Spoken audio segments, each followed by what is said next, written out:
Bonjour à vous qui nous écoutez en ligne et bonjour à vous, Église Vie aujourd'hui. Naturellement, je ne parle pas un bâtiment, je parle des hommes et des femmes que j'aime, que j'apprends à aimer et puis avec qui je partage une grâce extraordinaire. C'est la grâce du salut. On est sauvé, on appartient à Christ. Mais pour un temps encore, on est ici-bas et on a à compléter à notre tour notre pèlerinage terrestre. Comme vous voyez le titre ce matin, réel, virtuel et spirituel. Alors, je vais vous amener dans un univers particulier ce matin pour bien vous faire comprendre notre rôle en tant que disciple du Seigneur et comment bien remplir ce rôle. Naturellement, ce message vise à vous aider spirituellement. Et puis, je rends grâce à Dieu déjà de la vigueur que vous avez, de la vigueur spirituelle, parce que le Saint-Esprit est en vous, il vous donne la capacité de marcher pour Christ. C'est vraiment quelque chose de spécial. C'est un don que vous avez. En étant ici ce matin, vous avez reçu un don extraordinaire que vous allez mieux comprendre encore dans l'exposition du message.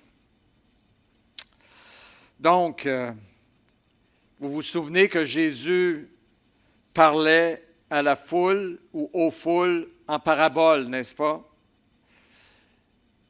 Tout le monde sait ça. Hein? Oui? OK. Il ne cherchait pas à expliquer à tout prix à tous ceux qui croisaient la parole de Dieu. Ça me frappe un petit peu, ça, parce que moi, j'ai tendance à faire le contraire. Je voudrais que tout le monde comprenne. Mais Jésus n'avait pas cette vision de vouloir se mettre devant chacun pour dire, écoute, il faut que tu comprennes, là, je vais t'expliquer plus à fond pour que tu comprennes. Jésus semblait ne pas être affecté par le fait qu'il y a des gens qui ne comprennent pas puis qui ne comprendront jamais. Mais nous, ça nous affecte. Alors, mais dans son amour, Jésus, et on doit l'imiter, s'adressait quand même à tous afin que ceux qui ont des oreilles pour entendre et des yeux pour voir le trouvent, en fait, trouvent le Messie, trouvent le roi des rois qu'on a chanté tout à l'heure, trouve Jésus-Christ et le suivent. Mais Jésus parlait en paraboles. Puis il savait qu'au travers de ces paraboles, il y a des hommes et il y a des femmes au travers de la foule qui entendraient et qui comprendraient, qui verraient et qui suivraient Jésus. Et ça, c'est important pour Jésus. Et d'ailleurs, le premier verset que j'ai pour vous ce matin en fait foi et confirme ce que je vous dis, parce que Jésus a dit, « Mes brebis entendent ma voix, je les connais, elles me suivent, je leur donne la vie éternelle et elles ne périront jamais, et personne ne les ravira de ma main. » Moi, juste ce verset-là, juste ce passage-là, c'est un passage puissant, n'est-ce pas?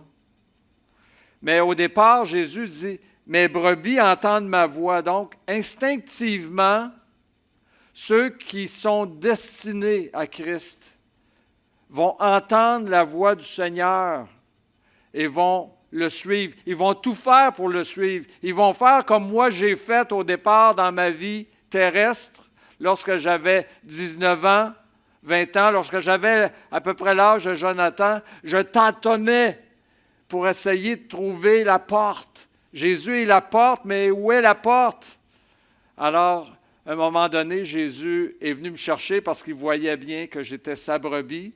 J'étais touché par sa parole. J'entendais sa voix au travers des lectures de la Bible, au travers des émissions religieuses, au travers, même quand j'allais à l'Église catholique, puis que je voyais le Christ crucifié. Je trouvais ça affreux à la fois, puis je me disais, il y a quelque chose là. J'entendais la voix du Seigneur, mais je ne savais pas où il était. J'étais perdu dans un ravin, dans une fosse, dans une crevasse, en train de mourir.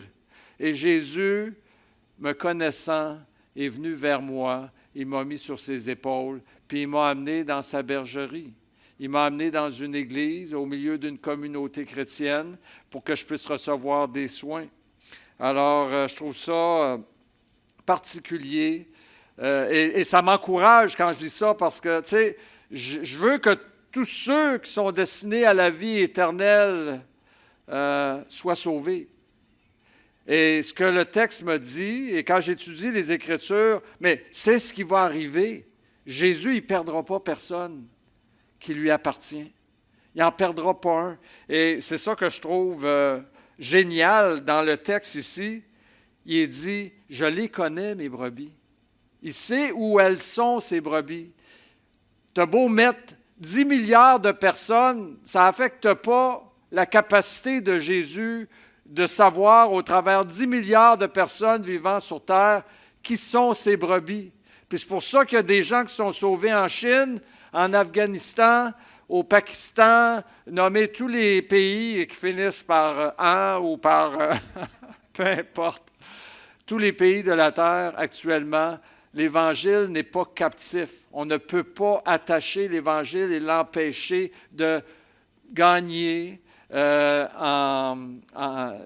d'aller chercher, de trouver les brebis du Seigneur pour qu'ils puissent parvenir au salut, comme on est parvenu aussi, nous aussi, au salut. Donc, ça me rassure vraiment de lire ça. Et puis, ça m'enlève en quelque sorte un poids sur les épaules, mais en même temps, il faut que je fasse attention pour ne pas dire « moi, je n'ai plus rien à annoncer autour de moi ». Parce que de toute façon, les brebis du Seigneur, Jésus va aller les chercher. Non, je dois ouvrir ma bouche parce que parfois le Seigneur veut se servir de moi et veut se servir de toi pour aller chercher ses brebis. Et même les gens, encore une fois, qui ne sont pas destinés au salut, doivent entendre la parole de Dieu. Et c'est ce qu'on va lire dans quelques secondes. Donc, oui, tiens, pourquoi pas. Allons-y tout de suite dans ce texte. Voici quelle approche avait Jésus par rapport à l'évangélisation. Mais encore une fois, souvenons-nous que Jésus était Dieu aussi et il savait qui lui appartenait. Lisons ensemble Matthieu 13. Il est écrit, « Les disciples s'approchèrent et lui dirent, « Pourquoi leur parles-tu en parabole? » Jésus leur répondit, « Parce qu'il vous a été donné de connaître les mystères du royaume des cieux et que cela ne leur a pas été donné. » Bon. Et là, si on continue, Jésus dit, « Car on donnera à celui qui a, et il sera dans l'abondance. Mais à celui qui n'a pas, on ôtera même ce qu'il a. C'est pourquoi je leur parle en parabole, parce qu'en voyant, ils ne voient point, et qu'en entendant, ils n'entendent ni ne comprennent. Et pour eux s'accomplit cette prophétie d'Ésaïe. Vous entendrez de vos oreilles et vous ne comprendrez point. Vous regarderez de vos yeux et vous ne verrez point. Je veux mettre l'accent sur ce que Jésus a déclaré quand il dit « Car on donnera à celui qui a ». On donnera à celui qui a, mais qui a quoi? On peut se poser la question ici, qu'est-ce qu'il faut avoir pour recevoir de la part du Seigneur? Alors, je vais vous donner quelques réponses. À celui qui a la foi, premièrement. À celui qui a la foi. À celui qui a l'humilité pour aller à Jésus-Christ. À celui qui a de la sincérité. On ne joue pas une game avec le Seigneur, avec Dieu, comme on entendait dans la prière tout à l'heure, dire qu'on s'adresse à celui qui a créé tout l'univers. qui nous entourent. On ne joue pas une game avec lui. On se présente tel qu'on est. On est nu et à découvert devant celui qui est le juge de toutes choses. Et on a également à celui qui a l'intégrité. J'ai toujours resté accroché à cette déclaration que Jésus a annoncée, a faite, pas à Nicodème, mais c'était pas prévu dans mon message. Puis là, voyez-vous, je cherche le nom. Il y a peut-être quelqu'un qui va m'aider et qui va me dire le nom. À qui Jésus a-t-il dit, « Voici un homme dans le cœur duquel il n'y a point de fraude. » Nathanaël. Merci François. Vous aimez ça, hein, les questions-réponses. Et d'ailleurs, je vais vous laisser tout à l'heure aussi rajouter encore quelques paroles après le message, parce que c'était trop édifiant dimanche passé d'entendre les commentaires aussi qu'on a reçus pour compléter le message. Alors oui, Nathanaël était un homme intègre. Il n'y avait pas de fraude en lui. Il était authentique. Ce n'était pas un hypocrite. Puis ça, Jésus aime ça, et c'est important d'avoir ça. On donnera à celui qui a l'amour de la parole de Dieu. C'est important ça aussi. Je me souviens, moi j'avais, puis je ne veux pas me mettre sur un piédestal, loin de là, mais je réalise aujourd'hui que j'avais tellement l'amour de la parole de Dieu, puis c'était comme naturel pour moi, que j'ai traîné pendant un an avant ma conversion. Partout où j'allais, je traînais ma Bible. Je m'en allais quelque part, je faisais du pouce, j'avais dans mon sac, dans mon pack-sac, j'avais toujours une Bible sur moi. Pour moi, je ne la comprenais pas, là. OK? Je ne comprenais rien de ce que je lisais là-dedans, mais j'avais un respect, un amour, une dévotion, parce que c'était pour moi nulle autre chose que la parole de Dieu. Alors, à celui qui a l'amour de la parole de Dieu. Puis vous allez voir combien elle est importante, la parole de Dieu, pour chacun d'entre nous. J'étais content de savoir que vendredi, Paul, à sa réunion jeunesse à Actes 21, l'enseignant qui était là, il leur a enseigné l'importance de lire la Bible. Là, je me suis dit, wow! Tu sais, des fois, on se sent rétro un peu. Là. Tu sais, on arrive comme prédicateur, puis on va dire, OK, c'est important de lire votre Bible. Puis je le sais qu'il y en a qui ont de la difficulté à lire la Bible. Puis là, j'étais content de savoir, hey, Paul, il était avec une gang d'adolescents, de jeunes de son âge, puis il se faisait dire, il faut lire la Bible, c'est important de lire la Bible. Alors, si c'est important pour les jeunes, ça l'est pour nous aussi.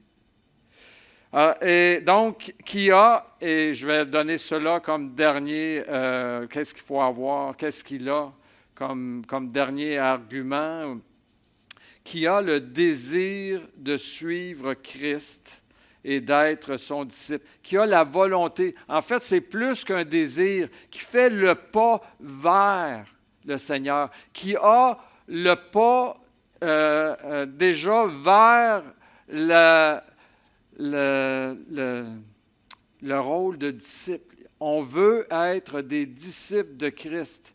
Et il n'y a rien qui va nous empêcher d'y parvenir. Il y a des gens, il y a plein de gens ici au Québec, au Canada, en Amérique du Nord, qui veulent devenir, ils veulent acquérir une profession, puis ils vont travailler très, très fort pour pouvoir être admis dans une université, pour être admis dans une école, pour pouvoir étudier, pour pouvoir réussir des examens et obtenir un diplôme.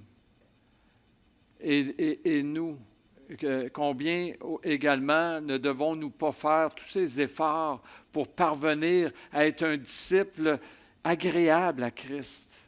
Parce que Jésus veut des disciples.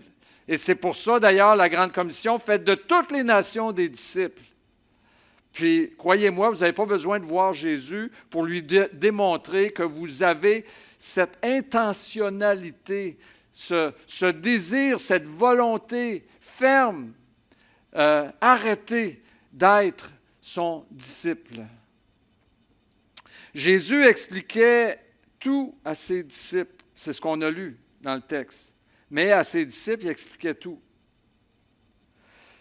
Et il leur était donné de connaître les mystères du royaume de Dieu parce qu'ils avaient en eux les qualités, les caractéristiques nécessaires pour recevoir. On va donner à celui qui a. On va donner quoi? On va donner la connaissance de la parole de Dieu. Et cette connaissance, elle est extrêmement importante. Je pense, je n'ai même pas besoin de vous poser la question, je sais que toutes les têtes diraient oui. Est-ce que la connaissance de la parole de Dieu, est-ce que la parole de Dieu a une valeur à vos yeux? Ça a toute une valeur, une grande valeur. Et puis, parce que par la connaissance de Dieu, par la connaissance de la parole de Dieu, on reçoit plus que des instructions à mettre en pratique, mais on reçoit une force, une vigueur, une nourriture, plein de choses, en fait, qui nous aident à continuer à avancer pour Christ vers notre destinée glorieuse. C'est ça qui est vraiment extraordinaire. On a une destinée glorieuse qui nous attend parce qu'on a. On donnera à celui qui a. Et on recevra vraiment, on a déjà reçu une destinée glorieuse. Mais pour les gens du monde, pour ceux qui ne sont pas nés de nouveau, qui n'ont pas l'Esprit de Christ, le royaume de Dieu demeure un mystère.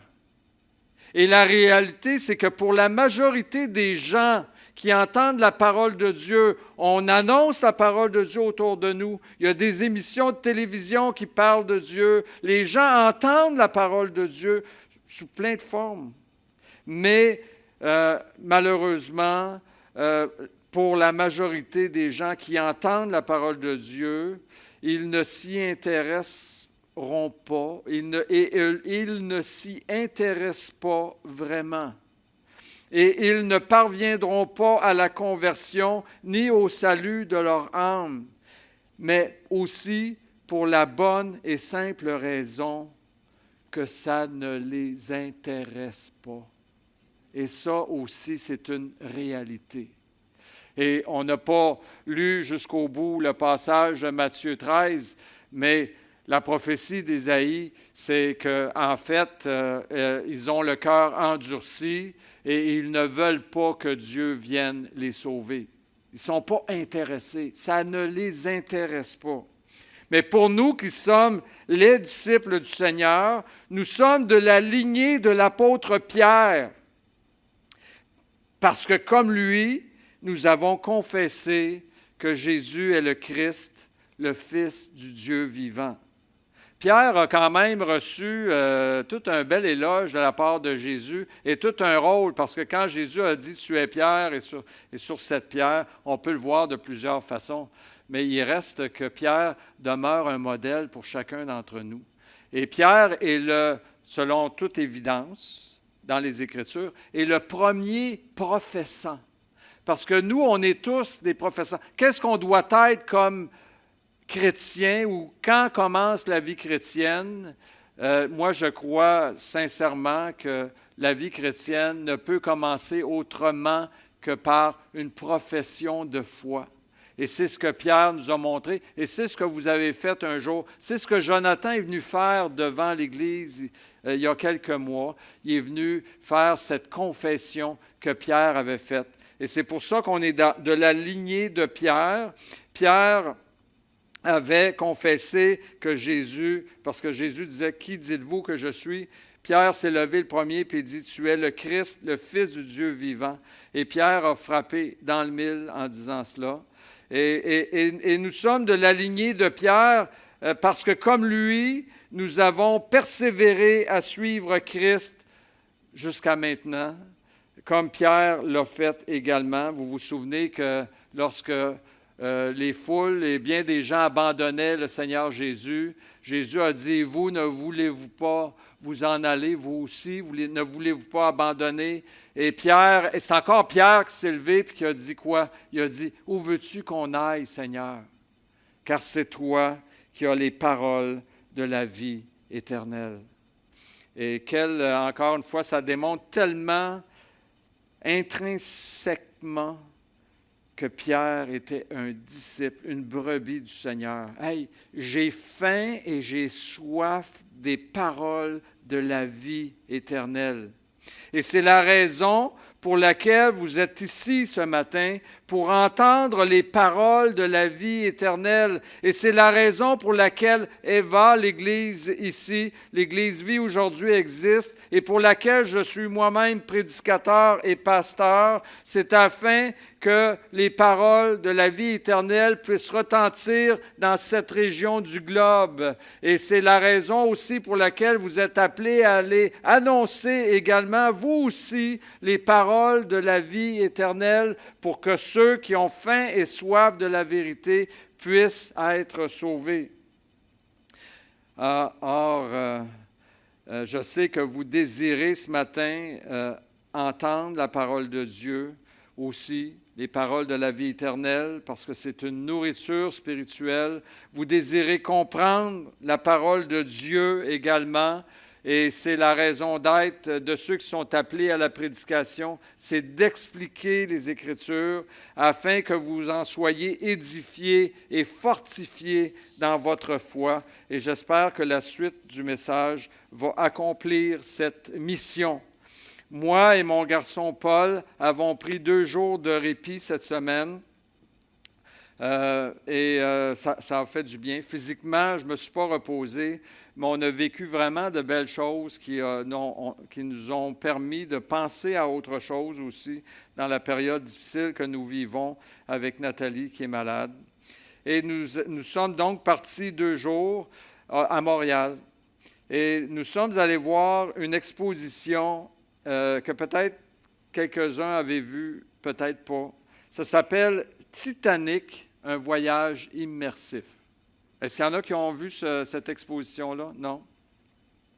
Je ne savais pas vraiment à quoi m'attendre, puis j'avais peur que Paul s'ennuie, parce que les jeunes allaient comme dans des musées, là, puis lire des choses, puis observer.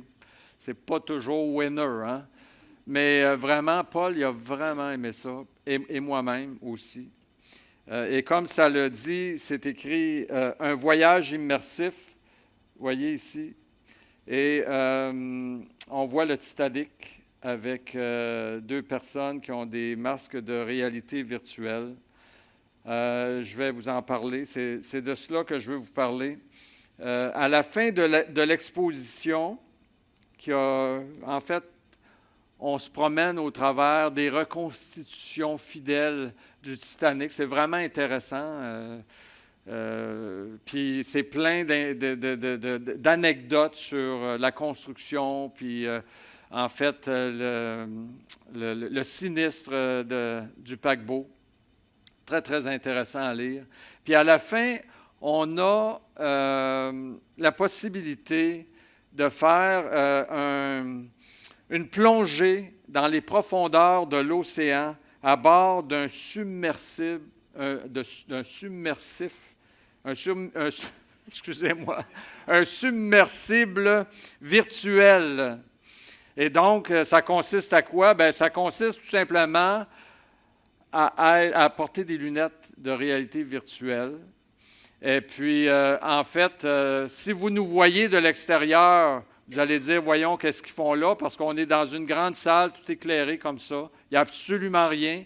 Puis là, on a des lunettes, puis on est là. Ah, wow! Tu sais, puis là, tu vois les gens là-dedans. Là, Mais quelqu'un qui observe les gens qui sont avec leurs lunettes de réalité virtuelle, ils disent, la misère à comprendre ce qui se passe ici. Moi, là. Parce qu'eux, ils ne voient pas. OK? Mais c'est vraiment comme ça. On a vraiment l'impression de se promener dans le Titanic. Je vous dirais, là, je vais utiliser un mot fort, c'est hallucinant. OK? Puis on a vraiment aimé ça parce qu'au début, on est comme sur une plateforme, on est dans un submersible, puis on voit au travers de très grands hublots. Puis là, s'abstenir ceux qui ont des problèmes de vertige, parce que tu as vraiment l'impression que ça bouge, mais tu sais, ça ne bouge pas, tu es sur un plancher. Mais on descend tranquillement, puis là, on se promène, puis on fait le tour du Titanic à près de 4 km de profondeur avec des lumières. Puis on voit le vrai Titanic, naturellement, avec les prises de vue qui ont été faites. Puis après ça, bien, on va marcher dans le Titanic. Fait que là, on a des couloirs, puis on suit des couloirs, puis c'est vraiment, tout est là, tout est autour de nous. Alors, vous allez vous demander, mais pourquoi Marc nous explique tout ça un matin? Où est-ce qu'il veut s'en aller avec ses skis? Hein? Eh bien, je vous dis cela tout simplement parce que la technologie des casques de réalité virtuelle m'offre la possibilité de vous présenter une parabole moderne sur le royaume de Dieu. Je suis convaincu que Jésus, s'il avait vécu dans notre temps, il aurait peut-être utilisé cette image pour faire une parabole. Et la parabole est la suivante. Le royaume de Dieu est semblable à un monde de réalité virtuelle auquel vous ne pouvez avoir accès qu'avec des lunettes de réalité virtuelle. Là, vous allez dire, OK, peux-tu nous expliquer la parabole maintenant? Hein? Peut-être que déjà vous la comprenez. La parabole, en fait, est très facile à expliquer et à comprendre. Les lunettes pour voir, d'après vous, qu'est-ce que ça pourrait être? Amen. La foi. Alors, nos lunettes de réalité virtuelle, c'est la foi. Et le monde que nous pouvons voir nous est décrit dans la parole de Dieu, en fait, avec nos lunettes de réalité virtuelle que sont la foi, nous avons la possibilité de voir ce que le monde ne voit pas, c'est-à-dire de voir le royaume de Dieu. Et déjà de nous promener au sein de ce merveilleux et grandiose royaume qu'est le royaume de Dieu. Dans Hébreux 11, il est écrit, je vais vous donner premièrement la version Louis II, 1910, puis après ça, on va la lire dans la Bible en français courant. Il est dit, « Or, la foi est une ferme assurance des choses qu'on espère, une démonstration de celles qu'on ne voit pas. » Écrit en d'autres mots, c'est dit, « Mettre sa foi en Dieu, c'est être sûr de ce que l'on espère, et c'est être convaincu de la réalité de ce que l'on ne voit pas. » OK? Moi, quand je lis les Écritures, puis qu'on me décrit des choses, puis qu'on m'écrit des choses, c'est pas compliqué. Si j'ai mes lunettes de réalité virtuelle que sont la foi, j'y crois dur comme fer. C'est vrai, ça existe. Je le vois même. Je le vois par la foi. Je le vois que c'est vrai. Il y en a peut-être qui sont encore dans le doute par rapport aux Écritures, mais je vous le dis, toute Écriture est inspirée de Dieu. On peut se confier, avoir une entière confiance dans les écrits de la parole de Dieu. Le monde que nous pouvons voir par la foi est réel, mais il est invisible au commun des mortels. C'est pour ça que les gens du monde nous regardent aller dans notre vie chrétienne, puis on est là, « Wow! Ah! » Tu sais, puis là, on se met en prière, puis là, on est à genoux, puis on loue, puis etc. Puis là, ils disent, « C'est quoi ça? Qu'est-ce qu'ils font là? » Eux autres, ils ne voient pas ce qu'on voit. Alors, ils ne peuvent pas comprendre parce qu'ils n'ont pas mis les lunettes de la foi. Alors, le monde que nous pouvons voir par la foi est réel, mais il est invisible au commun des mortels, à ceux qui n'ont pas la foi. Et c'est ce que nous dit, on peut le voir, on peut l'entrevoir au travers ce passage de Corinthiens où Paul dit « Car nos légères afflictions du moment présent produisent pour nous, au-delà de toute mesure, un poids éternel de gloire. Parce que nous regardons non point aux choses visibles, mais à celles qui sont invisibles. » Vous souffrez, vous avez des épreuves, des difficultés.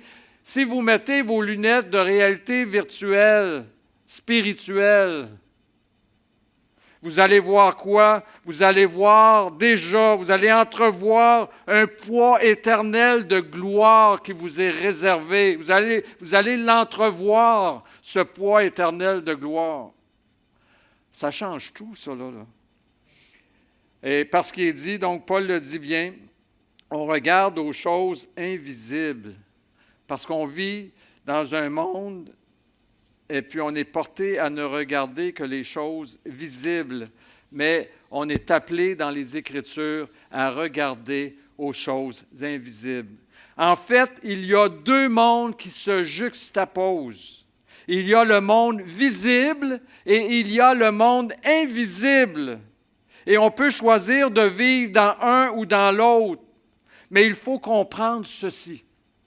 C'est qu'il y a un monde que Dieu aime et il y a un monde que Dieu n'aime pas et qui est sur le point d'être détruit par ce qu'on appelle dans les Écritures la colère de Dieu. Dans lequel voulons-nous vivre?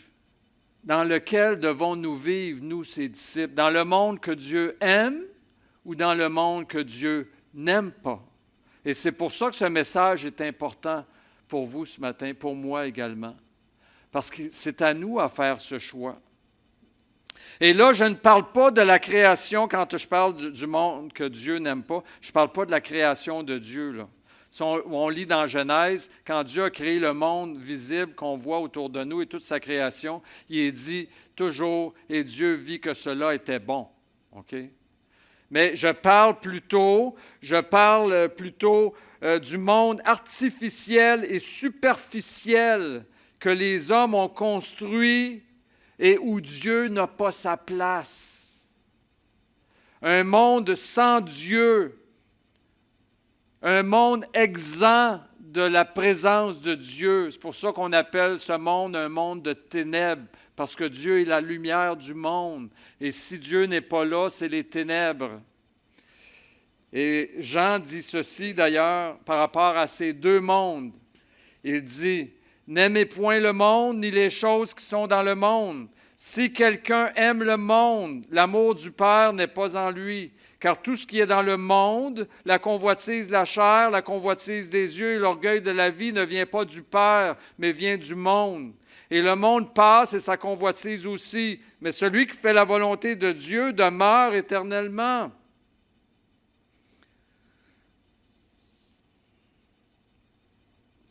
Un monde superficiel, un monde artificiel, un monde presque aussi virtuel que l'homme a conçu, a créé. Puis, malheureusement, c'est le monde qui a été construit dans le but d'exciter la convoitise de la chair, la convoitise des yeux et l'orgueil de la vie. Et ça, Dieu n'aime pas ça. Parce qu'il y en a un seul dans toute la création qui doit être élevé, et c'est Dieu. Nul autre. Puis, les gens du monde, ce qui est particulier, ils ont les yeux fixés sur ce qui les détruit, sur ce qui les perd, sur ce qui les anéantit. Ils sont aveuglés par ce monde. Et nous étions, nous aussi, de leur nombre. On peut avoir de la compassion. Il ne faut pas mépriser les gens du monde. Il faut avoir de la compassion parce que les Écritures nous disent, nous aussi, nous étions de leur nombre, jusqu'à ce que nous eussions mis nos lunettes virtuelles, nos lunettes de réalité virtuelle qu'est la foi, jusqu'à ce que nous ayons mis les lunettes de la foi et que nous ayons découvert un merveilleux monde spirituel que Dieu aime et dont il est le roi et le Seigneur dans la personne de Jésus. Et c'est pour ça d'ailleurs que Paul, encore une fois, pour bien meubler mon message, Paul dit, si notre évangile est encore voilé, il est voilé pour ceux qui périssent, pour les Écritures, pour les incrédules dont le Dieu de ce siècle a aveuglé l'intelligence, afin qu'ils ne vissent pas briller la splendeur de l'évangile de la gloire de Christ, qui est l'image de Dieu. Ce monde détruit la foi, s'oppose à la foi, empêche les hommes de mettre les lunettes de la foi pour qu'ils voient briller la gloire de Christ. Les lunettes de réalité virtuelle, donc, c'est la foi. Mais le programme, parce que des lunettes de réalité virtuelle, ça marche avec un programme, on s'entend? Ça prend un programme numérique. Et puis, c'est vraiment avancé quand même, ce que l'homme a réussi à faire. Ça prend un programme, puis moi, je vais dire ici, le programme, c'est-à-dire le monde qu'il faut charger, l'univers qu'il faut charger dans nos lunettes de la foi, c'est l'Évangile. Le programme, c'est la parole de Dieu. C'est ce programme-là qu'il faut charger. Parce que les gens vont dire, oui, j'ai la foi, oui, mais tu as la foi en quoi? La Bible nous dit que la foi que tu dois avoir, c'est la foi que tu entends, et ce que tu entends doit venir de la parole de Dieu. C'est le programme à charger pour pouvoir découvrir un monde, pas juste virtuel, et c'est pour ça que le titre de mon message, c'est « Réel, virtuel et spirituel ». Je veux juste, en arrivant vers la fin du message, vous montrer un peu comment cela fonctionne, de charger le programme dans vos lunettes spirituelles de la foi. Je vais utiliser 2 passages qu'on va regarder vite ensemble, puis après, je vais vous demander, donnez-moi d'autres images de comment on peut charger le programme de l'Évangile, puis quel passage on peut s'approprier, puis avec les lunettes de la foi, ça transforme tout autour de nous. Alors, je veux juste vous montrer comment, en fait, ça fonctionne, cette parabole-là, et la réalité également. Je vais utiliser 2 passages, donc, pour qu'on regarde ce monde spirituel, virtuel et réel dans lequel nous devons évoluer. Et le premier est le suivant. Puis je vais encore une fois le lire dans 2 versions différentes. Et ça dit, « Si quelqu'un est en Christ, il est une nouvelle créature. Les choses anciennes sont passées, voici toutes choses sont devenues nouvelles. » OK, là je charge ce programme-là dans mes lunettes spirituelles de la foi. Lisons ensemble la parole vivante d'Alfred Kuen. Le même passage. Si quelqu'un entre en communion vivante avec le Christ, il devient un homme nouveau. Il est recréé. L'ancien état est dépassé.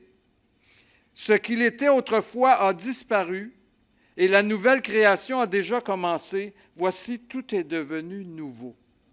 OK?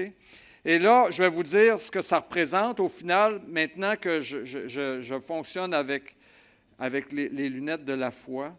Et que j'ai chargé le programme, le monde de l'Évangile, je me l'approprie, je le vois et j'évolue dans ce monde. Ça veut dire ceci pour moi maintenant. Ce que je vois, là, c'est ça ici. Là. J'étais un pécheur destiné à la perdition, errant dans un monde sans Dieu. Pourquoi? Parce que je suis un descendant d'Adam. Adam a été le représentant de toute l'humanité et il a échoué. Et la mort s'est répandue à tous les hommes, même sur ceux qui ont péché différemment d'Adam, parce qu'on est tous des pécheurs, parce que comme Adam, je suis un pécheur et le salaire du péché, c'est la mort. J'étais donc destiné à la perdition, errant dans un monde sans Dieu. Mais maintenant, je suis en communion vivante avec Christ, parce que je l'ai reconnu comme le Fils de Dieu et je suis sauvé, je suis né de nouveau. Aujourd'hui, par la foi en Jésus-Christ, je suis une nouvelle créature. Il n'y a plus de condamnation pour moi car Jésus a payé à la croix le prix de mes péchés. Et je suis maintenant une créature réconciliée avec Dieu et je vis déjà, je suis une créature qui vit et qui va vivre éternellement. OK? Ça, là, c'est ma réalité à moi maintenant. C'est une réalité que je m'approprie. Et pouvez-vous maintenant imaginer combien ça peut changer le cours d'une journée que d'évoluer dans ce monde-ci, mais avec cette vision continuelle en nous, de savoir, je suis une nouvelle créature. La réalité, là, c'est que je suis sauvé. C'est que j'appartiens à Dieu. Je suis en relation avec lui, dans une relation vivante. Je vais prendre un autre passage des Écritures, puis on va voir, on va charger, autrement dit, un autre petit programme, un sous-programme du grand programme de l'Évangile, si vous voulez. On va rentrer dans une autre pièce, un peu comme on faisait dans le Titanic. On arrivait tout à coup dans une autre pièce, puis là, on voyait toutes sortes d'autres choses. Lisons ensemble ce passage en deux étapes. Je vais toujours être dans 2 Corinthiens. Et dans une seule version, cependant, il est dit, « Nous savons en effet que si cette tente où nous habitons sur la terre est détruite, nous avons dans le ciel un édifice qui est l'ouvrage de Dieu, une demeure éternelle qui n'a pas été faite de main d'homme.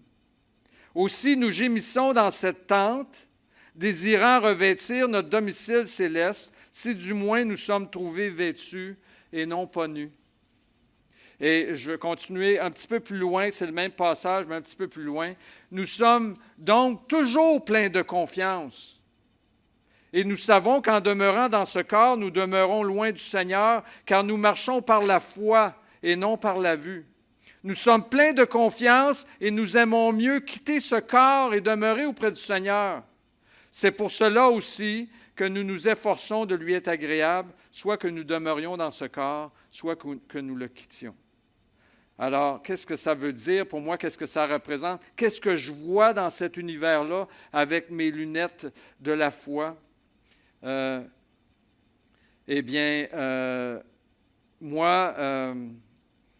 je vois que mes jours ici-bas sont passagers, mais que j'ai un domicile céleste qui m'attend. J'ai une maison en haut dans le ciel. J'ai un lieu où je vais vivre éternellement qui m'attend. C'est ma demeure.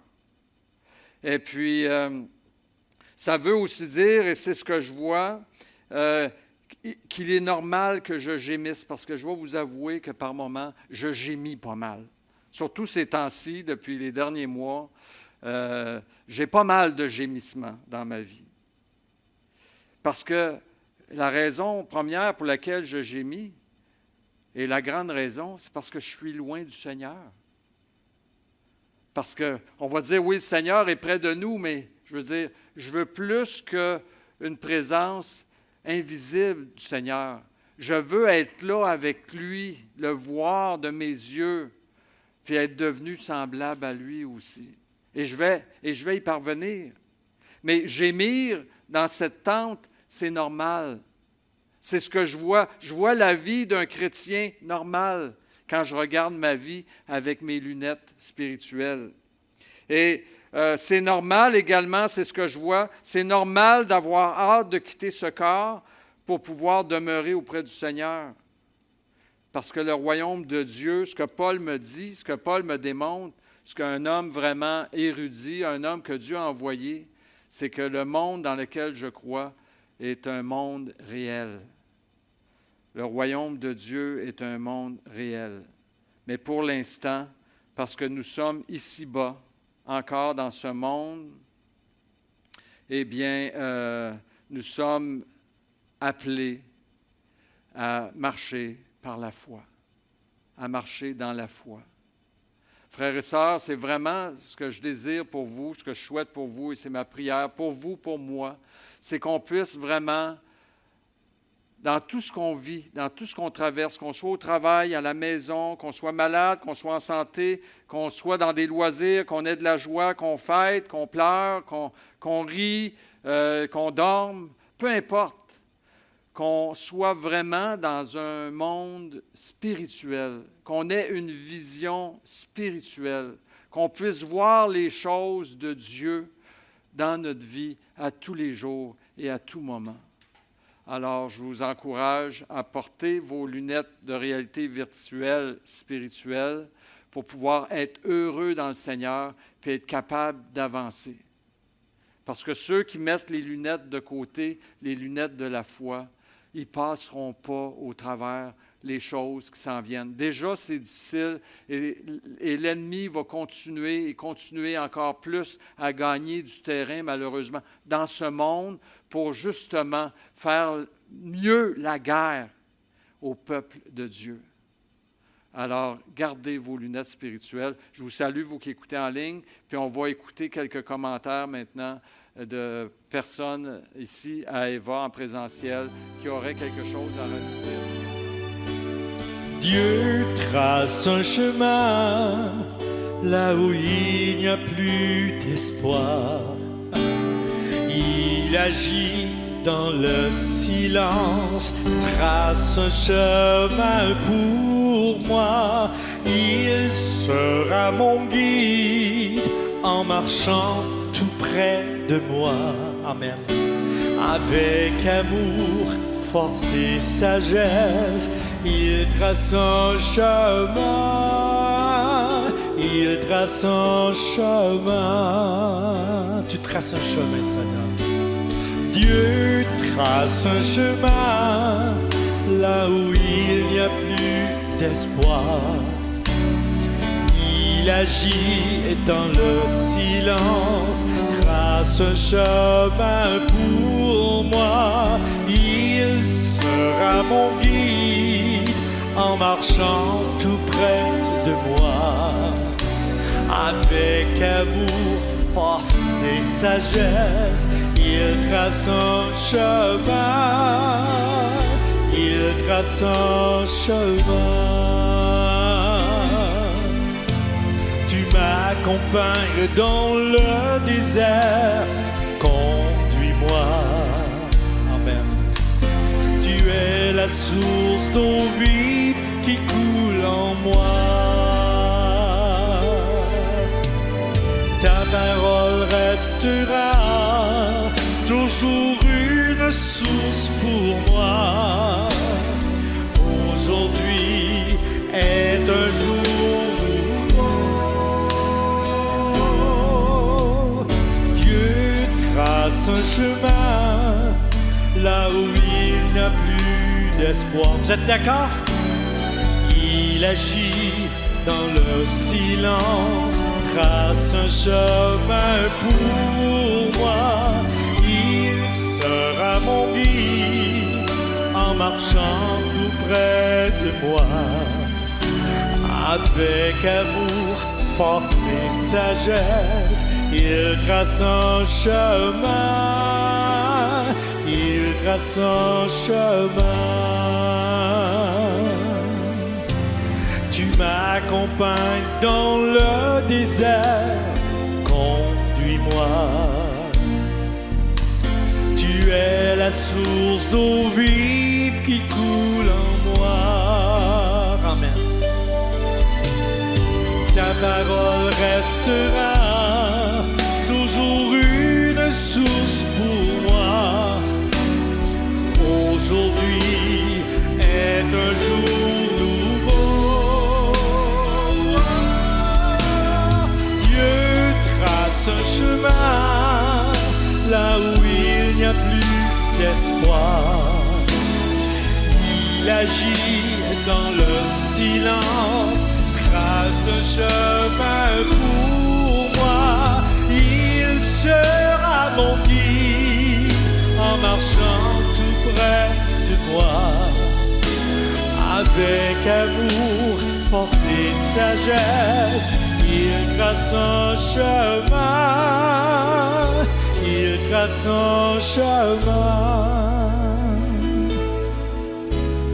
Avec amour, force et sagesse, il trace un chemin.